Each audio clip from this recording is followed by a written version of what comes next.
February 14, 1991, movie theaters across America debut a film that will change the thriller genre forever. The Silence of the Lambs introduces audiences to FBI trainee Clarice Starling and the cannibalistic psychiatrist, Dr. Hannibal Lecter, as they hunt a serial killer who skins his victims. Critics call it a masterpiece. Audiences are terrified and captivated. The film will go on to win the Big Five Academy Awards: Best Picture, Best Director, Best Actor, Best Actress, and Best Adapted Screenplay, only the third film in history to achieve this sweep.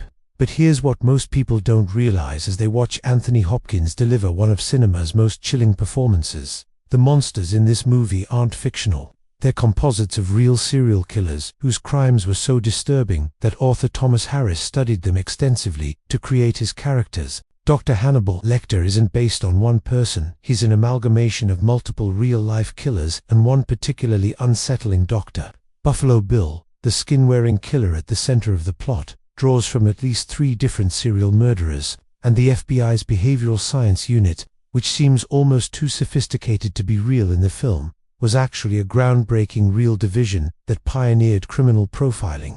Welcome to the terrifying true stories behind The Silence of the Lambs. Over the next 10 minutes, we're going to explore the real killers who inspired Hannibal Lecter and Buffalo Bill, the actual FBI agents who hunted them, and how Thomas Harris transformed true crime horrors into one of the greatest thrillers ever made. Let's start with Dr. Hannibal Lecter, the sophisticated cannibal psychiatrist who helps the FBI catch other killers while imprisoned for his own crimes. In the film, Lecter is brilliant, cultured, manipulative, and absolutely terrifying.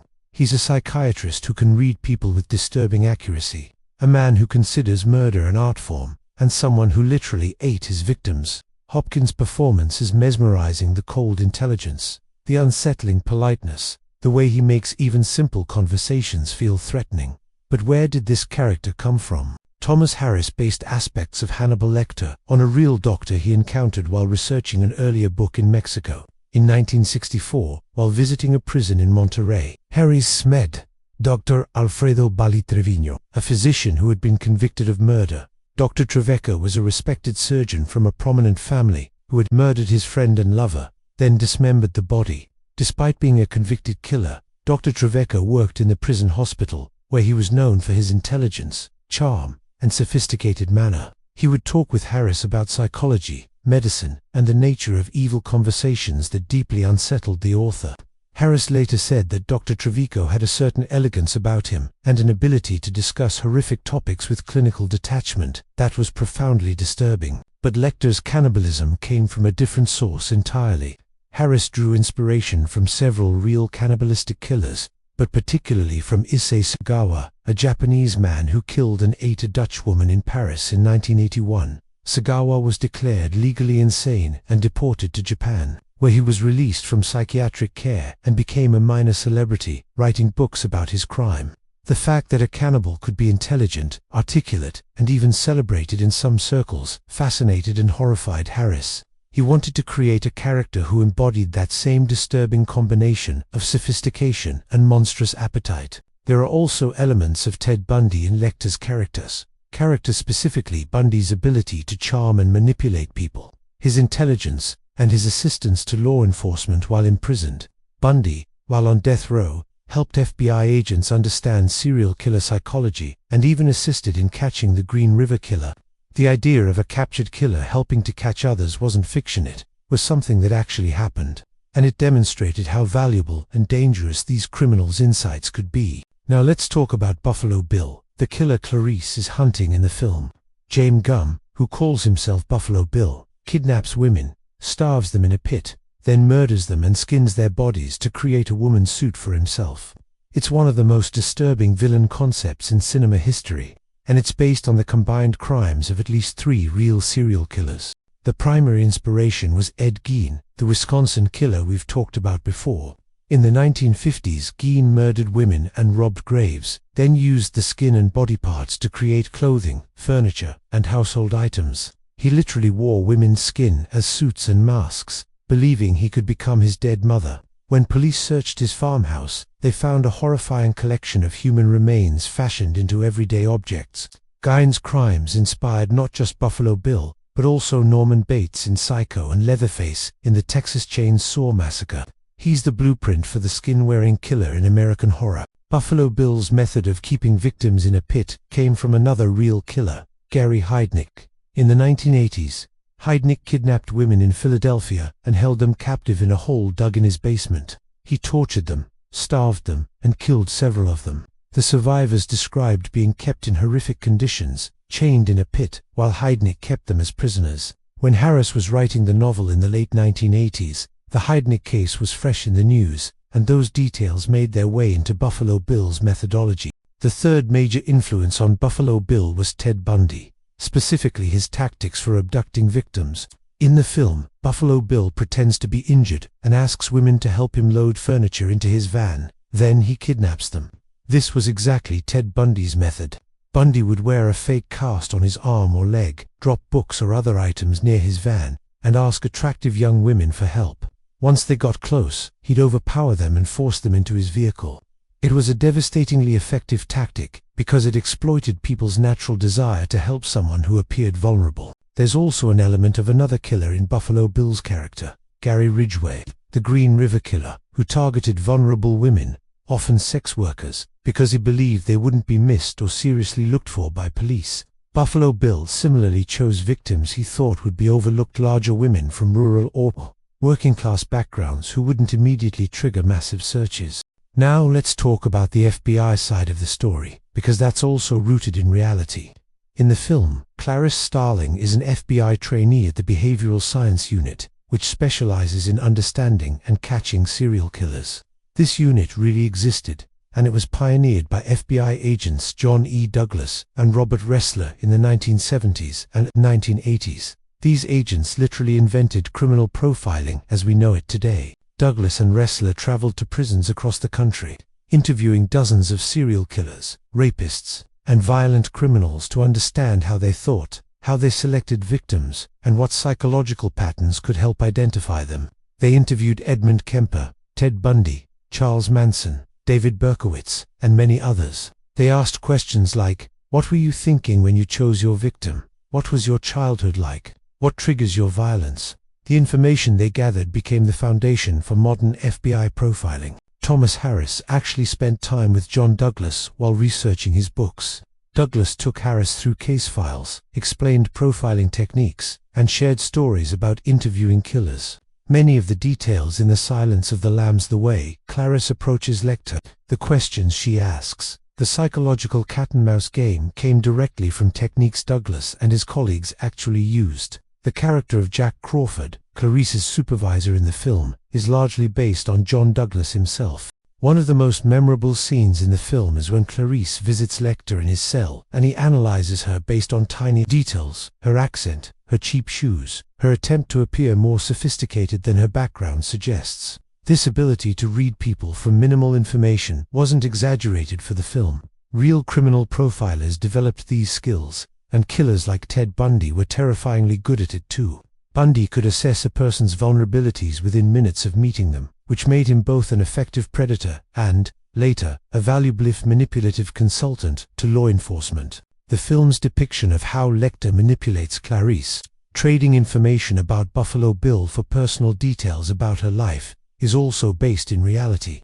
When FBI agents interviewed imprisoned killers, they had to give something to get something. Killers like Kemper and Bundy would only cooperate if they felt respected, intellectually engaged, and if they could extract personal information from the interviewer.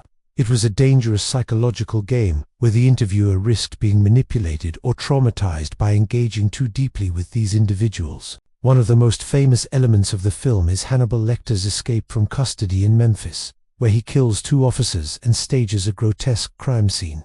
While the specific details are fictional, the general concept isn't. Ted Bundy escaped from custody twice, once by jumping from a courthouse window, and once by cutting through the ceiling of his jail cell. Both times, he went on to kill again before being recaptured. The idea that brilliant, manipulative killers could escape even from secure facilities wasn't Hollywood fantasy, it was documented reality. The film's portrayal of Buffalo Bill's Lyra basement full of death's-head moths, a well where he keeps victims, a workshop where he creates his skin suits draws heavily from real crime scene photos and reports. Ed Gein's farmhouse, Gary Heidnick's basement, and other killers' spaces were documented extensively by law enforcement, and those details informed how the film depicted Buffalo Bill's environment. The death's head moth specifically was Thomas Harris's invention, but it was inspired by real killers' obsession with symbols and transformation. Many serial killers create elaborate personal mythologies around their crimes. The relationship between Clarice and Lecter, the strange mutual respect, the intellectual sparring, the almost mentor-student dynamic is one of the most fascinating aspects of the film, and it's based on real interactions between FBI agents and imprisoned killers. John Douglas described developing a strange rapport with some of the killers he interviewed. They would share insights about other cases, discuss psychology and behavior, and in some cases, the killers seemed to genuinely want to help, not out of remorse, but because they enjoyed feeling important and intellectually engaged. It was disturbing for the agents, who had to balance extracting useful information against the manipulation and psychological games these killers played. The film's most famous line, "It puts the lotion on its skin, or else it gets the hose again," is pure Buffalo Bill. But the practice of torturing victims psychologically before killing them was common among real serial killers. They enjoyed the power and control, the fear they could instill. Ted Bundy would sometimes keep victims alive for hours or days, playing psychological games with them.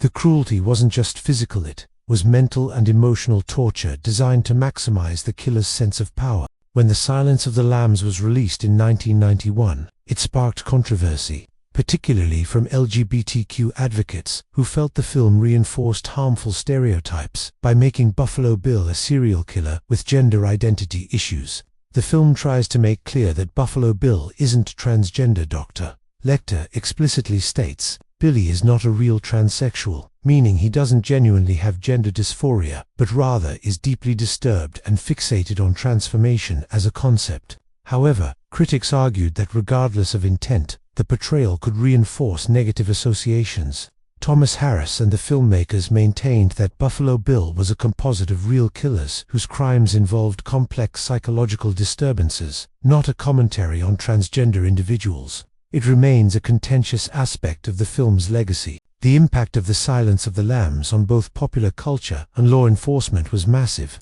The film brought criminal profiling into mainstream consciousness. Applications to the FBI's behavioral science unit increased dramatically after the film's release. The character of Hannibal Lecter became one of cinema's most iconic villains, spawning sequels, prequels, and a television series. Anthony Hopkins' performance is still considered one of the greatest in film history, and he's only on screen for about 16 minutes total. For the real FBI agents whose work inspired the film, the response was mixed. John Douglas appreciated that the film portrayed profiling as legitimate, sophisticated work rather than psychic nonsense. However, he noted that real profiling is much less dramatic. It's about statistical probabilities, pattern recognition, and careful analysis, not brilliant intuitive leaps. The film made profilers seem almost superhuman, which wasn't realistic but did help legitimize the field. The real killers who inspired the characters are all dead or imprisoned now. Ed Gein died in a mental institution in 1984. Ted Bundy was executed in 1989, 2 years before the film's release. Gary Heidnick was executed in 1999. These men caused immeasurable suffering and terror, and their crimes provided the raw material for one of cinema's greatest thrillers. There's an uncomfortable truth in that the worst of human behavior, the most depraved actions, can be transformed into art and entertainment. It raises ethical questions about how we consume and process real tragedy through fiction. Thomas Harris's genius was taking these true horrors and crafting them into a coherent narrative that explored deeper themes: the nature of evil, the psychology of both hunters and hunted, the personal costs of confronting darkness. Clarice Starling isn't just hunting a killer, she's confronting her own trauma, her fears, her memories. The film uses the serial killer plot to explore trauma, resilience, and what it costs to stare into the abyss. The Silence of the Lambs remains relevant because the questions it asks are timeless. What creates a monster?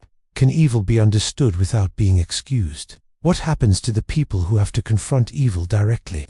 These aren't just thriller questions, they're philosophical and moral questions that every generation grapples with. So the next time you watch The Silence of the Lambs and feel that chill when Hannibal Lecter says, "I ate his liver with some fava beans and a nice Chianti," remember, the horror isn't entirely fictional. The monsters were real, the crimes happened. The FBI agents who hunted them risked their sanity to understand the incomprehensible. Thomas Harris just took all that darkness and shaped it into one of the most effective psychological thrillers ever created. Thanks for watching this deep dive into the true crimes behind The Silence of the Lambs. The film is a masterpiece of suspense and psychological horror, and knowing the real stories behind it makes it even more unsettling. If you enjoyed this, hit that like button and subscribe for more explorations of the true stories behind horror films. And remember, the scariest monsters aren't the ones on screen, they're the real people whose crimes inspired them. Lord can make mistakes. Please double-check responses.